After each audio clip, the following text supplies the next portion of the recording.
hopefully some of you know the Cotopaxi brand, but I'm going to spend a little bit of time talking to you about the brand itself. And I'm going to share my screen here.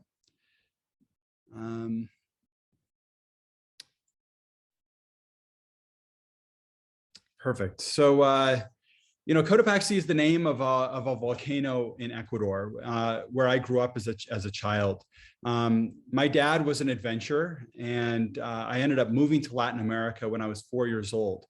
And I ended up spending all of my childhood and into my teenage years in a number of different countries in Latin America, and grew up doing just really loving the outdoors. My dad always had some kind of adventure planned.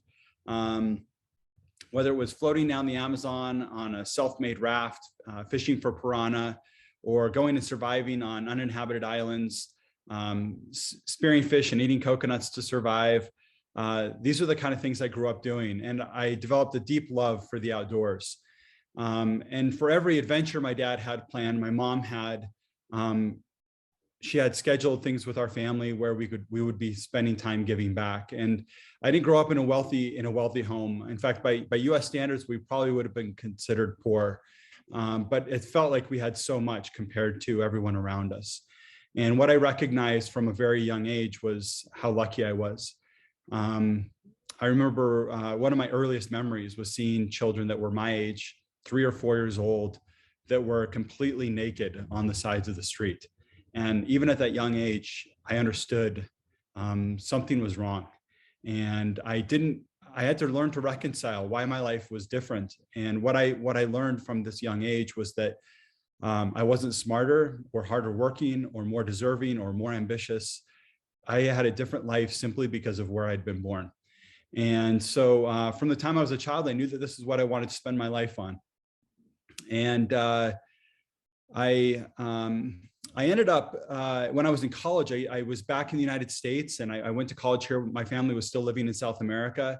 But I was back here, and I started looking for ways when I was in school to use my life to help others. And I found an internship in Peru, a really amazing nonprofit where I could go spend a semester giving and sharing and learning. And so I went to Peru, and I worked in a little city called Cusco.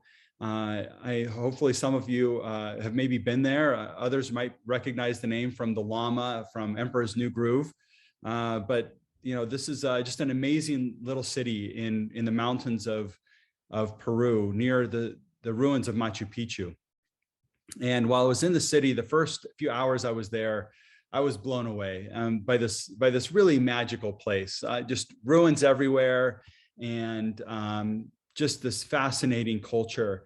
And instead of going and eating my first meal in a restaurant, I went and bought some food, and I sat on a little park bench in the center plaza of the city, in the Plaza de Armas. And while I was sitting on this bench, all these little kids ran up to me, and they wanted to sell me things, finger puppets and postcards and candies and other things. And having grown up in Latin America, I immediately connected with these kids, and I started joking around with them a little bit. And after a while, they all ran off. But there was one little boy that sat next to me on his shoe shining kit, insisting on shining my shoes. And it took me a few minutes to convince him it's not actually possible to shine tennis shoes. But he kept sitting on his shoe shining kit, watching me eat. And after a while, I realized maybe he was sitting here still because he was hungry. So I offered him the rest of my food. And I just never remember seeing somebody eat like this before. He absolutely devoured it. And that night when I ate dinner, I decided I was going to go back into the main plaza and look for this little boy again. His name was Edgar. He was 9 years old. He was always easy to spot because he had the same clothes on every day, with a hole in the butt of his pants, with no underwear on. So you could always spot him from a distance. And I found him straight away. And he was so grateful that I'd come back to find him. And he took the food and he ran over and started sharing it with his little friends. And they were eating the food with their hands, which really stuck out to me. But this became a daily ritual for me. The highlight of my day every single day was finding Edgar. And my last night in Cusco, before I left Peru, I was walking down the street, walking back to my place. It was close to midnight. It was cold. You could see your breath in the air. And as I walked down the street, I saw two little boys cuddled against each other in the cold, trying to stay warm with their sweaters pulled over their knees. And as I approached, I recognized that one of the little boys was Edgar. And I woke him up and I asked him why he was sleeping on the street. And he told me that someone had stolen his shoe shining kit earlier that day, and he was too afraid to go home. His dad was an alcoholic, and his mom depended on him to help feed his family. This is a 9-year-old boy. And so I ended up giving him the little bit of cash that I had. And that night I could hardly sleep, just worrying about this little boy and the life that he lived. And the next day I got on a bus to leave Cusco for the last time. And the bus went around the main plaza to let some people on and off. And as I looked out the window, I saw Edgar and he saw me. And I had just enough time where I slid open the window of this bus and he ran next to it, waving goodbye to me with a big bag of candy under one arm that he'd bought with the money I gave him. And he was now selling the candy in the streets. He was a true entrepreneur, which I really love now. But it was on that bus, I wrote in my journal that day on that bus that I was making a commitment to use my life to find a way to help the Edgars of the world. And I've thought of Edgar every single day since 2001. It's been over 20 years. And he's really, truly been an inspiration to me of how I wanted to use my life. I spent, after I graduated, I spent 10 years as an entrepreneur building 2 different businesses. My last business back in Latin America, where I grew up, I was living in Brazil, building a business there, when I had the inspiration to go build something that was more meaningful. Again, every day I was thinking about this purpose that I had, and I was honestly feeling pretty discouraged that I was not meeting this fulfillment, fulfilling this mission and this dream that I'd had of using my life to help others. And one night in bed, as I was laying there, I was thinking about this, and I'd set a New Year's resolution to find a way to fulfill that mission. And I came up with this idea of building a brand that I could scale that would allow us to sustainably fight poverty. By using the profits of the brand to go do good, and by using the business to inspire others to do good with us. And so I came back to the United States and I started building this brand called Cotopaxi, named after this region of Ecuador where I lived. The school I went to in Ecuador as a kid and teenager was called Academia Cotopaxi, so named after this volcano. We've been building the brand for about 7.5 years.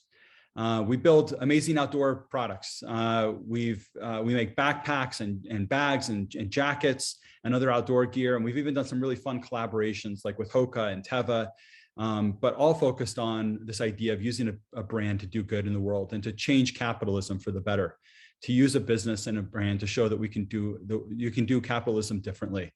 94% of all of our products last year were made of remnant and recycled material. You can see a lot of our bags, this Del Dia collection of bags, which is a big part of our business, is made of remnants. These are leftover materials from our factory that other outdoor brands that you all know of use the same factory, and we use those remnants to make products. And we empower the sewers to go create the bags, and we give them a voice for the first time.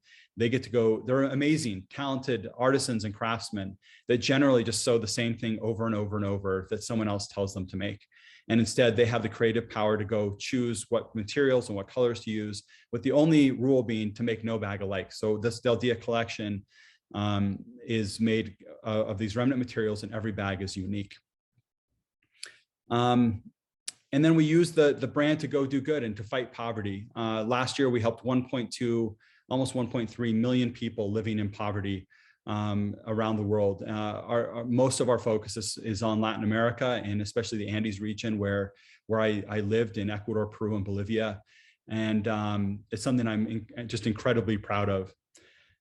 We support nonprofits that focus in kind of 3 pillars that we believe are inextricably linked to poverty alleviation, which are healthcare, education, and livelihood training.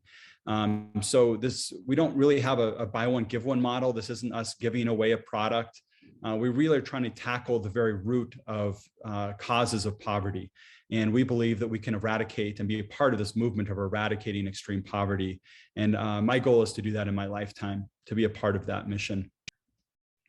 One of my favorite stories of our brand is a small thing, but anyone that orders a bag from us or a jacket from us from one of our retail stores or from our website, they will get a handwritten thank you card written by a refugee here in Salt Lake City. These are resettled refugees. It's shocking, but refugees, there's millions of them around the world.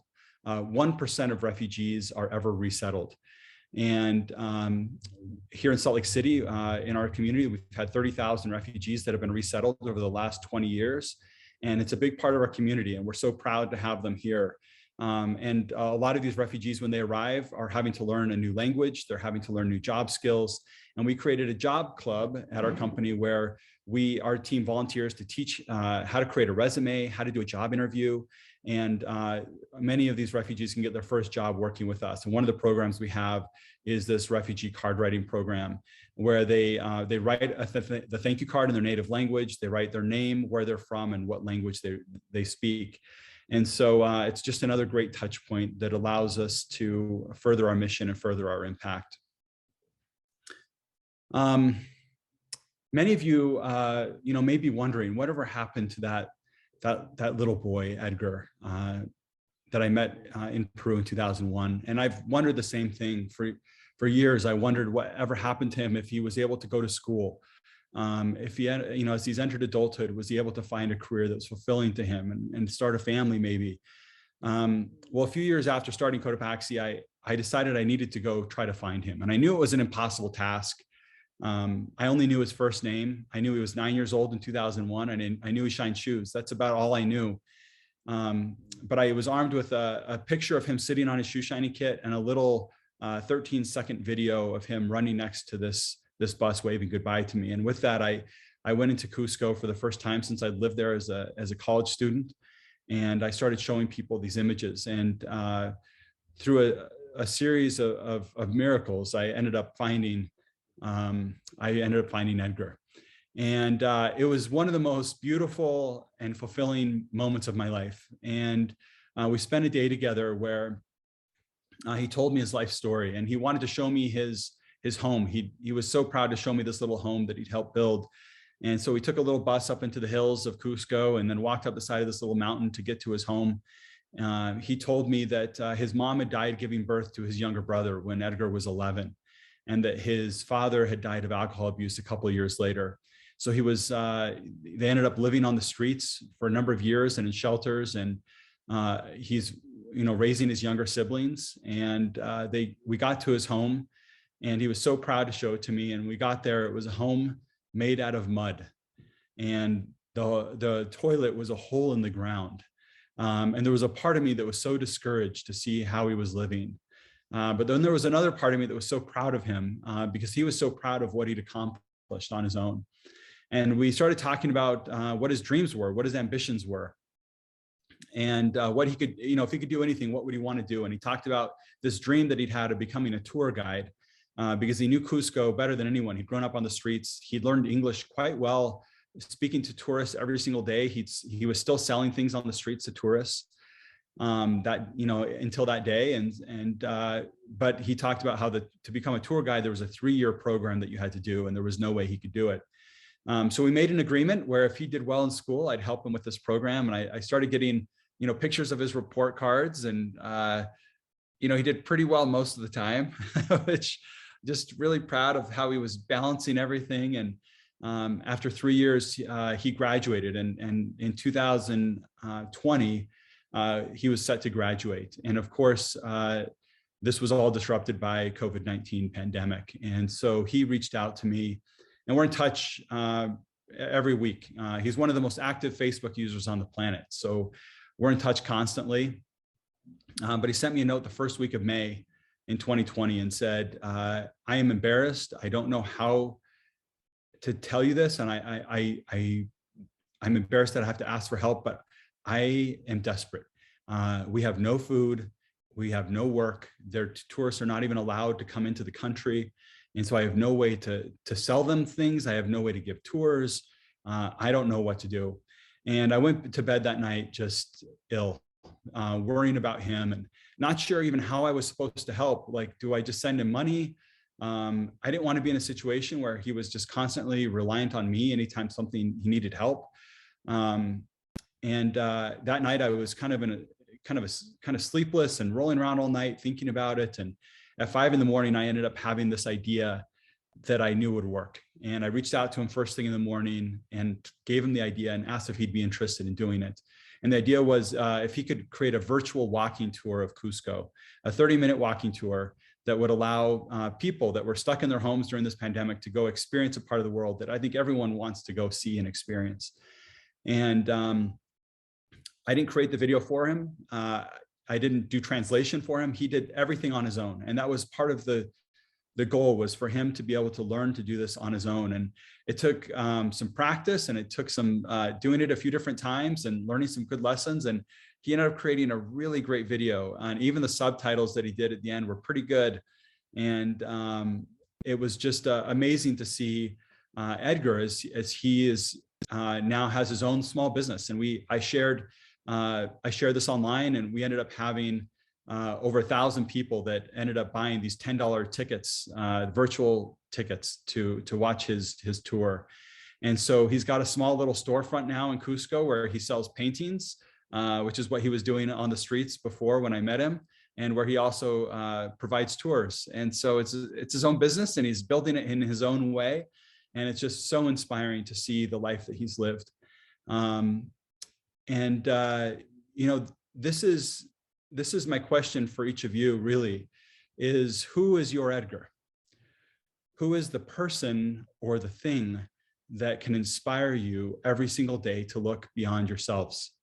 And I am so grateful to have him in my life, this friendship that will be a lifelong friendship, and where I get to learn and grow from him, and he from me.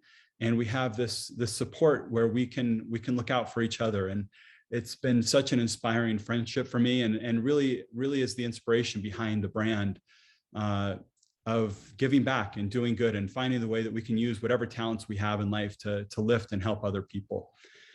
So that's the story of Cotopaxi, and just so proud of what we're building. And feels like we're just getting started. We have a couple hundred employees, and we're looking to build the next iconic outdoor brand, and hoping that we can do that in a way that always puts people first, and that shows that we can build businesses that can both do well and do good at the same time.